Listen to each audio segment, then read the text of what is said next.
on behalf of the Medal of Honor Foundation, welcome to the second annual Celebration of Freedom Gala, as we welcome the arrival of the official party for this evening. Co-host for the evening, Mr. Bruce Brereton and his wife Joan. Co-host, Mr. Gary Sinise and his wife Moira. And co-host, Mr. Dave McIntyre and his wife Kathy. And our special guest for this evening, President of the Congressional Medal of Honor Society, retired Colonel Robert Howard. General David Petraeus and his wife Holly.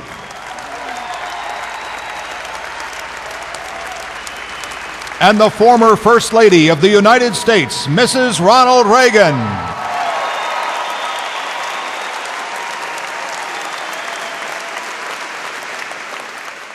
Here in this magnificent pavilion, the symbolism cannot be overlooked.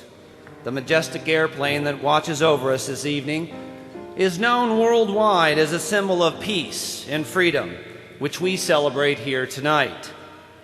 President Reagan would be proud of this evening being hosted at his library. It is an evening to celebrate our freedoms and the liberties and to honor those who fought to preserve it. It is of thee we sing.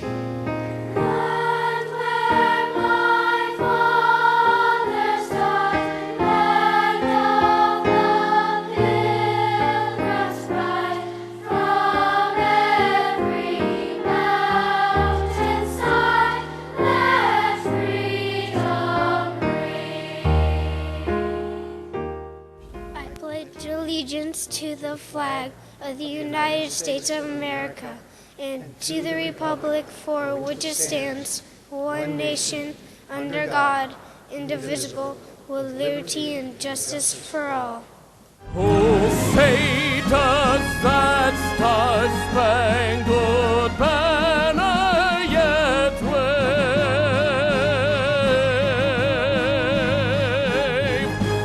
o'er the land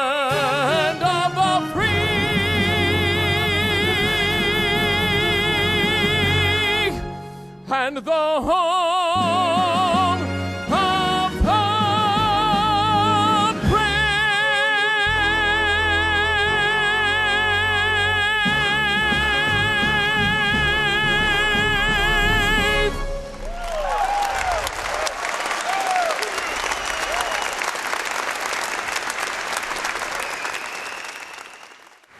Let us pray.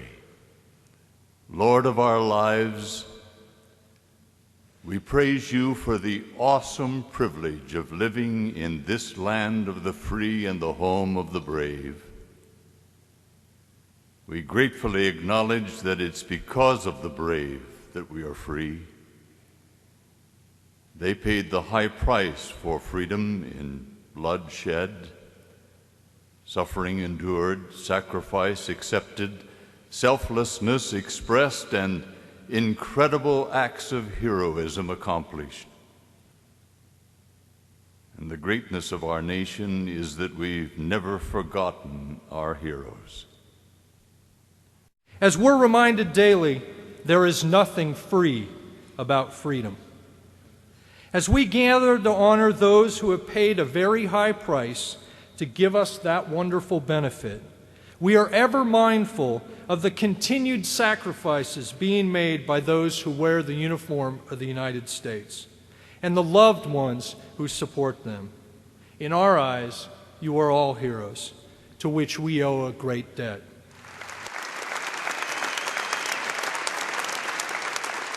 It is often said that it's not the years in our life that counts, it's the life in our years. By this scale, the life of Nancy Reagan is certainly worthy of the Joint Congressional Medal of Honor Society Foundation's Lifetime Achievement Award. Ladies and gentlemen, please join me in congratulating my friend, Nancy Reagan, for receiving the Joint Congressional Medal of Honor Society Foundation's Lifetime Achievement Award.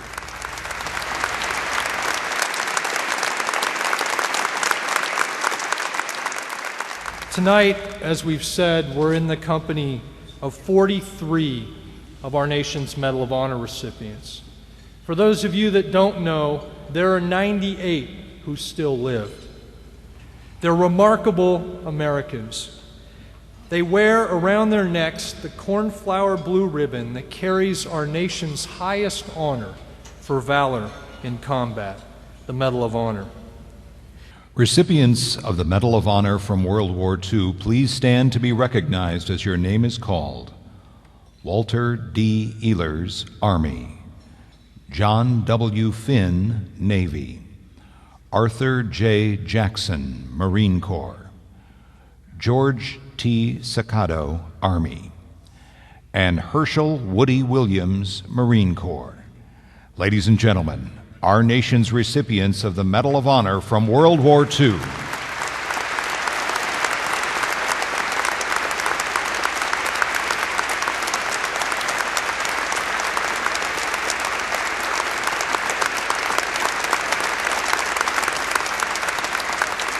Recipients of the Medal of Honor from Korea, please stand to be recognized as your name is called.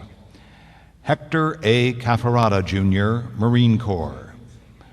Rodolfo P. Hernandez, Army. Thomas J. Hudner, Jr., Navy. Louis J. Millett, Army. Hiroshi H. Miyamura, Army. Ronald E. Rosser, Army. Tibor Rubin, Army. And Robert E. Simonek, Marine Corps. Ladies and gentlemen, America's recipients of the Medal of Honor from Korea.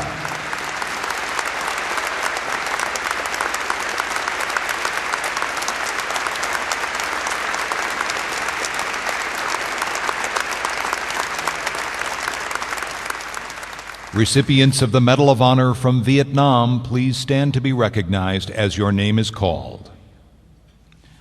John P. Baca, Army. Nikki D. Bacon, Army. John F. Baker, Jr., Army. Donald E. Ballard, Navy. Harvey Barney Barnum, Jr., Marine Corps. Patrick H. Brady, Army. Bruce P. Crandall, Army. Sammy L. Davis, Army. George Bud Day, Air Force. Roger H.C. Donlin, Army. Frederick E. Ferguson, Army. Michael J. Fitzmaurice, Army. Robert L. Howard, Army. Robert R. Ingram, Navy. Jack H. Jacobs, Army. Leonard B. Keller, Army. Gary L. Luttrell, Army. Walter Joseph Marm, Jr., Army. Tommy R. Norris, Navy. Robert E. O'Malley, Marine Corps. Robert M. Patterson, Army. Richard A. Pittman, Marine Corps. Alfred V. Rascone, Army. Ronald E. Ray, Army. Clarence E. Sasser, Army. Kenneth E. Stumpf, Army. James A. Taylor, Army. Michael E. Thornton, Navy. Leo K. Thorsness, Air Force. And Gary G. Wetzel, Army. Ladies and gentlemen, your Medal of Honor recipients from Vietnam.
please welcome back to the stage America's tenor, Mr. Steve Amerson, who will provide a very special musical tribute. Not thinking of themselves and never thinking twice, an example to us all to make a sacrifice, above and beyond, to fight the good fight in the face of despair, and with great sacrifice, holding firm to the vision of truth, marching on. We will answer freedom's call to go above and beyond. Will you join in the fight? Will you stand proud and tall? For life without freedom is no life at all.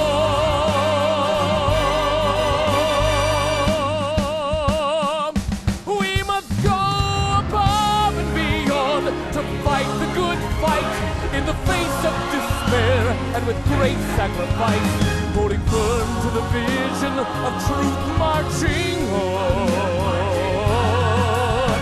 We will answer freedom's call to go above and beyond, beyond.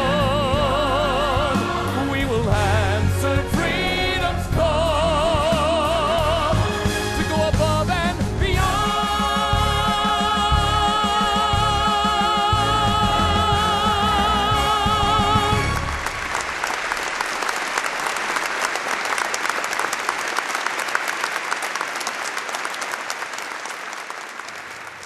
Thank you, ladies and gentlemen, for your warm welcome for me and my fellow recipients here tonight. It is truly a very special privilege to be here, and it means so much to each of us. Before I go any further, I'd be remiss if I didn't recognize our oldest living recipient, who will be 100 years old on July the 24th of this year, John Fink.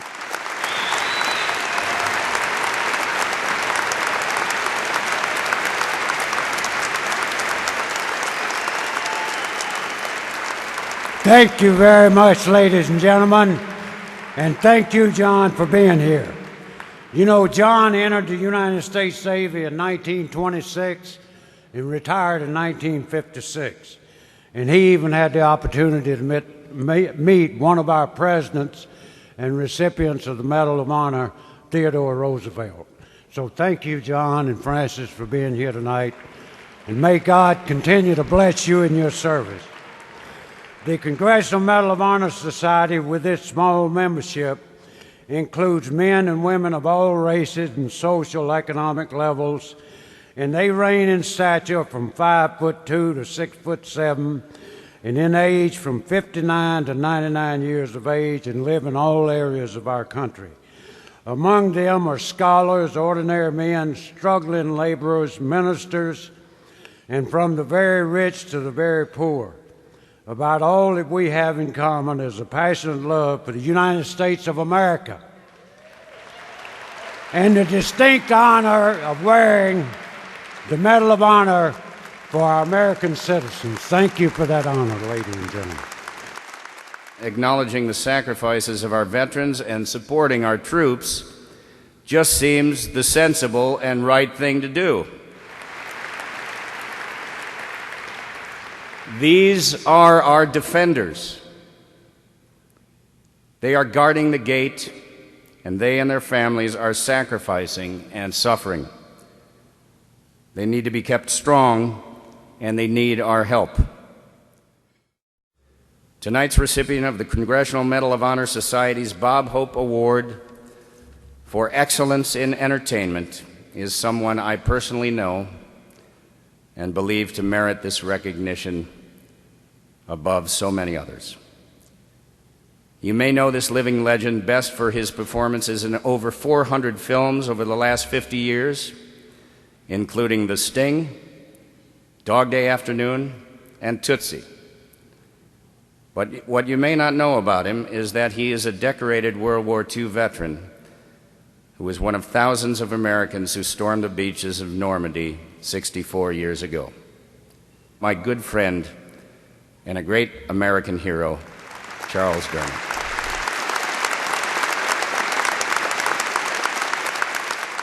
It's truly a pleasure to present the Congressional Medal of Honor Society's Tex McCurry Award for Excellency in Journalism to a young lady that I've personally traveled with.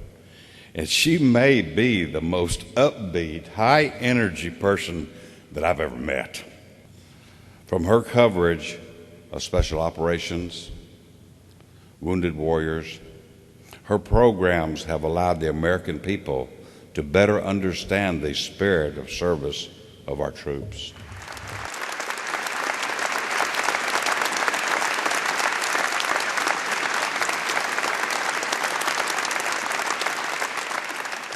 I am merely a pesky fly on the wall who tries to cover the troops who are doing the hard work. They are the ones who are doing, and I just try to give them a voice. I just try to make war and the hell of war relatable to those back home so they don't tune out, literally and figuratively.